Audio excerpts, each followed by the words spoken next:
అల్వాల్ డివిజన్లో అంతర్జాతీయ మహిళా దినోత్సవ వేడుకలు అల్వాల్ డివిజన్ మాజీ కార్పొరేటర్ శాంతి శ్రీనివాసరెడ్డి ఆధ్వర్యంలో ఘనంగా నిర్వహించారు. ఈ కార్యక్రమానికి ముఖ్య అతిథులుగా మల్కాజ్గిరి ఎమ్మెల్యే మర్రి రాజశేఖర రెడ్డి మరియు ఆయన సతీమణి మర్రి మమత హాజరయ్యారు. ఈ సందర్భంగా మహిళలకు మహిళా దినోత్సవ శుభాకాంక్షలు తెలిపారు. ఈ సందర్భంగా ఎమ్మెల్యే చేతుల మీదుగా ఆర్పీలకు, ఆశా వర్కర్లకు, అంగన్వాడీలకు బహుమతులు అందజేశారు. ఈ కార్యక్రమంలో వెంకటాపురం డివిజన్ మాజీ కార్పొరేటర్ సవిత, అనిల్ కిషోర్ గౌడ్ మరియు పెద్ద సంఖ్యలో బీఆర్ఎస్ మహిళా కార్యకర్తలు పాల్గొన్నారు. అందరికీ అంతర్జాతీయ మహిళా దినోత్సవ శుభాకాంక్షలు తెలియజేస్తున్నాను. ఈరోజు అల్వాల్లో మహిళా దినోత్సవం చాలా ఘనంగా జరుపుకున్నాము. ఈ కార్యక్రమానికి ముఖ్య అతిథిగా మర్రి రాజశేఖర రెడ్డి గారు మరియు మర్రి మమత గారు రావడం జరిగింది. ఈ కార్యక్రమంలో ఆశా వర్కర్లు, అంగన్వాడీ టీచర్స్ మరియు ఆర్పీలు, మా బీఆర్ఎస్ పార్టీ మహిళలందరూ కూడా రావడం జరిగింది. వారికి అందరికీ కూడా పేరు పేరున ధన్యవాదాలు తెలియజేస్తున్నాను. మహిళా దినోత్సవం అంటే మహిళలు ఒకప్పుడులా కాకుండా మన బీఆర్ఎస్ ప్రభుత్వం వచ్చాక ముఖ్యంగా కేసీఆర్ గారు మహిళలపై దృష్టి పెట్టి మహిళల ప్రాధాన్యత ఇస్తూ చాలా ఏవైతే పథకాలు ఉన్నాయో అవన్నీ కూడా మహిళల కోసం అని ఆలోచించి అవి తీసుకొచ్చారు ముందుకి. దాంట్లో భాగంగా చూసుకుంటే ఇది కేసీఆర్ కిట్ కానివ్వండి, ఈ మళ్ళీ కళ్యాణ లక్ష్మి కానివ్వండి, ఇవన్నీ కూడా మహిళలను దృష్టిలో పెట్టుకొని అవి తీసుకురావడం జరిగింది. ఇంకా జిహెచ్ఎంసీలో కూడా 50% రిజర్వేషన్ మహిళలకు ఇవ్వడం జరిగింది. అలాగే ప్రతి ఒక్కరు కూడా అందరికీ అంతర్జాతీయ మహిళా దినోత్సవ శుభాకాంక్షలు తెలియజేస్తున్నాను. ఈరోజు అల్వాల్లో మహిళా దినోత్సవం చాలా ఘనంగా జరుపుకున్నాము. ఈ కార్యక్రమానికి ముఖ్య అతిథిగా మర్రి రాజశేఖర రెడ్డి గారు మరియు మర్రి మమత గారు రావడం జరిగింది. ఈ కార్యక్రమంలో ఆశా వర్కర్లు, అంగన్వాడీ టీచర్స్ మరియు ఆర్పీలు, మా బీఆర్ఎస్ పార్టీ మహిళలందరూ కూడా రావడం జరిగింది. వారికి అందరికీ కూడా పేరు పేరున ధన్యవాదాలు తెలియజేస్తున్నాను. మహిళా దినోత్సవం అంటే మహిళలు ఒకప్పుడులా కాకుండా మన బీఆర్ఎస్ ప్రభుత్వం వచ్చాక ముఖ్యంగా కేసీఆర్ గారు మహిళలపై దృష్టి పెట్టి మహిళల ప్రాధాన్యత ఇస్తూ చాలా ఏవైతే పథకాలు ఉన్నాయో అవన్నీ కూడా మహిళల కోసం అని ఆలోచించి అవి తీసుకొచ్చారు ముందుకి. దాంట్లో భాగంగా చూసుకుంటే ఇది కేసీఆర్ కిట్ కానివ్వండి, ఈ మళ్ళీ కళ్యాణ లక్ష్మి కానివ్వండి, ఇవన్నీ కూడా మహిళలను దృష్టిలో పెట్టుకొని అవి తీసుకురావడం జరిగింది. ఇంకా జిహెచ్ఎంసీలో కూడా 50% రిజర్వేషన్ మహిళలకు ఇవ్వడం జరిగింది. అలాగే ప్రతి ఒక్కరు కూడా మహిళలందరూ కూడా అన్నింటిలో ముందుండాలని అందరినీ కూడా కోరుకుంటున్నాను. దేనికి కూడా భయపడకుండా, ఎవరి గురించి కూడా భయపడకుండా వాళ్ళు ఎన్నో అయితే ఇంట్రెస్ట్ ఉందో దాన్ని టార్గెట్ పెట్టుకొని ముందుకెళ్ళాలని కోరుకుంటున్నాను.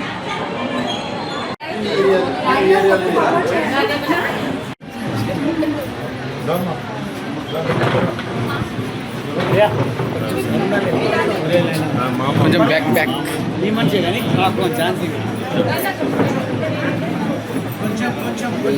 జరుగుతుంది అటు పోతాం. వీళ్ళే ఉన్నారు అన్న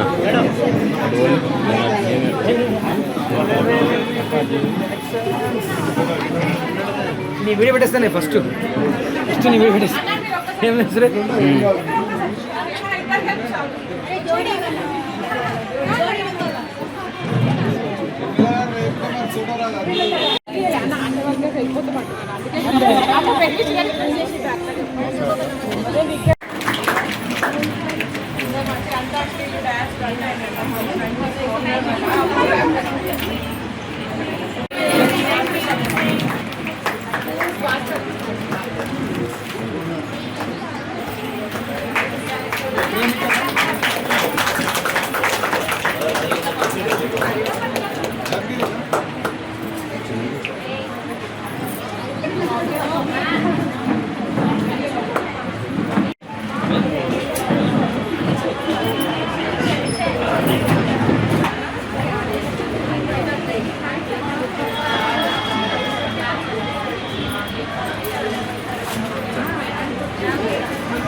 ఓకే రావడం జరిగింది ప్రోగ్రామ్కి. వారికి ప్రత్యేకంగా కృతజ్ఞతలు తెలుస్తున్నాను ఈ ప్రోగ్రామ్కి వచ్చినందుకు.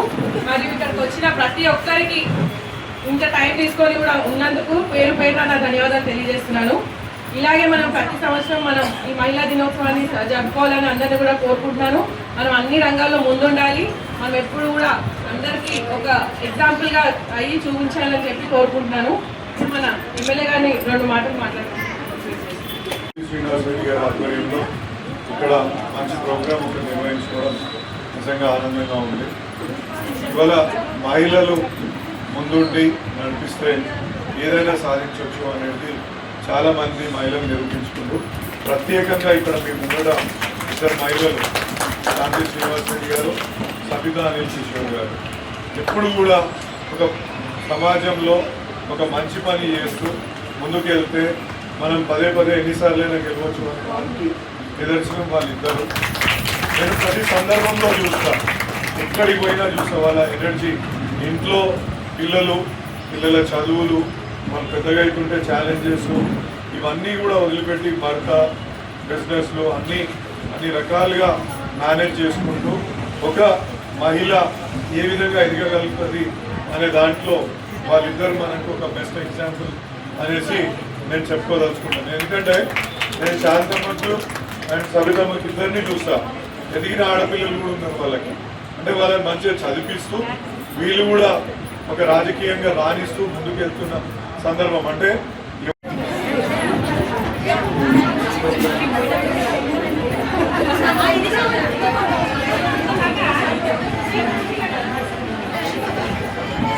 ఆ విధంగా నాకు ఒక కొడుకుని ఏ విధంగా స్ఫూర్తి ఇచ్చిన ఒక మహిళా తల్లి ఏ విధంగా ఇస్తుంది, మనం కూడా మన పిల్లలకు ఏ విధంగా మనం ఆ విధంగా స్ఫూర్తినిప్పి మనం ముందుకు పంపిస్తామనే దానికి ఒక నిదర్శనం. తర్వాత మమతా గురించి ఇక నేను పెళ్లి చేసుకొని ఇప్పుడు 30 సంవత్సరాలు అయిపోయింది. 30 సంవత్సరాలు అయిపోయింది. పెళ్లి చేసుకున్నప్పుడు 18 సంవత్సరాలు ఒక రోజు ఉండే అమ్మ. తక్కువ ఏజ్ ఉంటే మళ్ళీ మీరు పోయి చేసుకుంటారు. 18 ఇయర్స్ అయ్యేదాకా ఓకే కాబట్టి 18 ఇయర్స్కి పెళ్లి చేసుకున్నాను. 18 ఇయర్స్ పెళ్లి చేసుకున్నప్పుడు వాళ్ళ అమ్మగారు అన్నీ చెప్పింది. ఇక మా మామ ఎట్లా చెప్తారు, కష్టపడ్డా పూలు అమ్ముకున్నా అని చెప్పినప్పుడు నా బిడ్డను చేసుకో, మంచిగా డాన్స్ చేస్తుంది, పాటలు పాడుతుంది, మంచిగా నీకు ఏంది అది మంచిగా వంట చేసి పెడుతుంది, అన్ని రకాల నా బిడ్డ అంటే ఏమనుకున్నావు అట్లా ఇట్లా అని ఎవరైతే ఆశపోయి సరే పెళ్లి చేసుకున్నాం. పెళ్లి చేసుకున్నాక ఏమమ్మా మరి నేను నాన్నెట్లో చెప్పిండు ఏమన్నా డాన్స్ చేస్తావని అంటే నాకు డాన్స్ రాదు, పాటలన్నా వాడుతావా కనీసం అంటే నాకు పాట రాదు అని చెప్పాను. తర్వాత సరే వండుతావు అంటే వండుతా. సరే నెక్స్ట్ డే ఏం వండుతాను, చికెన్ చేసి పెడతా అని చెప్పాను. సరే నెక్స్ట్ డే చికెన్ చేసింది. నేను కూడా మంచిగా లేదా అదే చేసి కొత్తగా ఎప్పుడు చేసి పెట్టింది కదా, తినలేదా తయారీకి వచ్చిన చేసి పెట్టింది. అమ్మగా ఉంటుంది, మస్తు చేసి పెట్టు వాళ్ళ అమ్మ నాయనగా మామ ఇవన్నీ నేర్పించడానికి ఈ వంట అయితే నేర్పించింది. గిన్నె తీసి పోసుకుంటే నీళ్ళు వస్తున్నాయి కానీ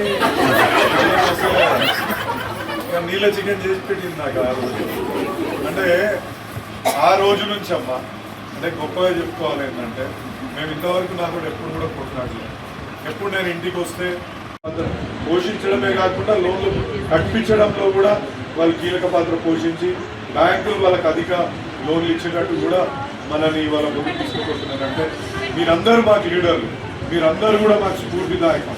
మీలాంటి వాళ్ళు ఉండడం మేము చేసేది చాలా చిన్న పని. మీ మహిళల ముందు మీరు ఇల్లుని, పిల్లల్ని, సంసారాన్ని, అదేవిధంగా మీరు ఎంచుకున్న ఫీల్డ్ని ఏ విధంగా ముందుకు తీసుకెళ్తున్నారో నిజంగా మీ అందరికీ నమస్కారం తెలియజేస్తున్నాను. ఈ అవకాశం ఇచ్చిన ప్రతి ఒక్కరికి, ప్రత్యేకంగా మహిళలందరికీ మరొక్కసారి మహిళా దినోత్సవ సందర్భంగా శుభాకాంక్షలు తెలియజేసుకుంటూ థ్యాంక్ యూ. ఇది ఒక నిదర్శనమే. నా జీవితంలో అయితే ఇద్దరు మహిళలు నాకు చాలా సిగ్నిఫికెంట్గా నేను ఇంత వాణి కావడానికి నాకు కీలక పాత్ర పోషించిన దాంట్లో మా అమ్మ ఒక ఆమె. రెండవది మీ ముందు మా అమ్మ నన్ను పెంచి పోషించడమే కాకుండా మంచి విద్యార్థులే నేర్పించడమే కాకుండా ఆమె ఈ హాస్పిటల్ ఇప్పుడు అరుంధతి హాస్పిటల్ ఏదైతే ఉందో మా అమ్మ ఆమె నిజామాబాద్లో వాళ్ళు గవర్నమెంట్ హాస్పిటళ్ళల్లో ఇబ్బందులు పడుతుండే అక్కడ చెప్పింది అన్నట్టు, నీకు ఎప్పుడన్నా నన్ను రాజు అని పిలుస్తుంది, రాజు నీకు ఎప్పుడన్నా మంచిగా అయితే మంచిగా చేసిన అనుకుంటే ఒక హాస్పిటల్ పెట్టు, హాస్పిటల్ ద్వారా 10 మందికి సహాయం చేయి అని చెప్పింది. తర్వాత ఒకరోజు మంచిగా అన్ని ఫిట్నెస్లు మంచిగా ఉంటాయి. సరే అమ్మ ఎప్పటి నుంచో చెప్తుంది.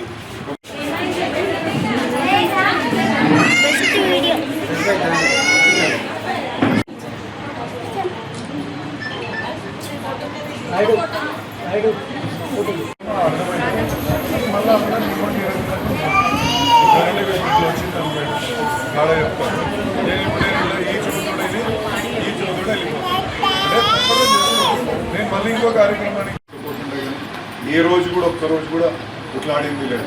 అంటే మా మామని చూసుకుని అట్లనే ఉందనుకోగలను, అట్లా లేదు అని చెప్తున్నాను. సో అట్లా ఆ విధంగా వండుకుంటూ ప్రతి సందర్భంలో నేను ఏ వ్యాపారం చేసినా ఏ బిజినెస్ చేసుకొని ముందుకెళ్తున్నా, కాలేజీ పెట్టడం ఒత్తిడికి గురై నేను ఇంటికి వచ్చి కోపం అసహనంతో ఉన్న ఓపికతోటి ఏం కావాలో నాకంటే వెన్నంటి ఉండి ఎప్పుడు కూడా ప్రతి నిమిషం ప్రతి క్షణం ప్రతి దాంట్లో కూడా నువ్వు ఏం చేసినా ముందుండి నన్ను నడిపించే విధంగా తీసుకుపోయింది. తర్వాత నేను రాజకీయంలోకి వస్తున్నా అన్నప్పుడు నేను బిజినెస్కి ఇంత టైం కేటాయించలేనేమో అని చెప్పినప్పుడు నేను సంలాయిస్తా అని ఇవాళ 25,000 మంది స్టూడెంట్లు ఉన్న మా యొక్క ఆర్గనైజేషన్ అంటే కాలేజీలని బహుశా చాలామంది హాస్పిటల్ కూడా వచ్చి ఉండొచ్చు, హాస్పిటల్కి పక్క కాలేజీలను కూడా మీరు చూసి ఉండొచ్చు. ప్రతిదీ కూడా ఆమె మెయింటైన్ చేసి అక్కడ నాకు ఒక్క నిమిషం అంటే ఒక్క విషయం మీద కూడా పని లేకుండా ఇలా చేసిన ఘనత. అంటే నీళ్ళ చికెన్ నుంచి కాలేజీలో నాన్న చేసిన ఘనత ఆమె పోయింది. అంటే మనకు ఒక మహిళ అనుకుంటే ఏదైనా సాధించవచ్చు అనే దానికి ఒక నిదర్శనం అని చెప్పుకోవాలి. ఎందుకు చెప్తున్నాయి వీళ్ళ గురించి అంటే మనం అనుకుంటే మనం సాధించాలా అనుకుంటే ఇక్కడ మనం చూసిన శాంతమ్మని, సవితమ్మని, అదేవిధంగా మమతమ్మని వీళ్ళు ఏ రకంగా కూడా ఎదగాల, మనం గొప్పగా కావాలా, మన ఫ్యామిలీ గొప్పగా కావాలనుకున్నప్పుడు వాళ్ళు ఏ విధంగా కష్టపడ్డారో మీ కళ్ళ ముందు అంటే ఒక మీరైతే వీళ్ళిద్దరిని 10-12 ఏళ్ళ నుంచి మీరు చూస్తున్నారు వాళ్ళు ఏ విధంగా ముందుకెళ్ళారు. అంటే కష్టపడితే ప్రత్యేకంగా మహిళలకు ఆ భగవంతుడు మీకు ఆశీర్వాదం ఉంటుందమ్మా. ఎందుకు చెప్తున్నా అంటే మీరు కష్టపడ్డారు అనుకోండి ఆ భగవంతుడు కూడా మీకు అవకాశము ఆశీర్వాదం ఇస్తాడని నేను పూర్తిగా నమ్ముతాను. ఎందుకంటే మహిళలు లేని దునియాలో ఏది లేదు.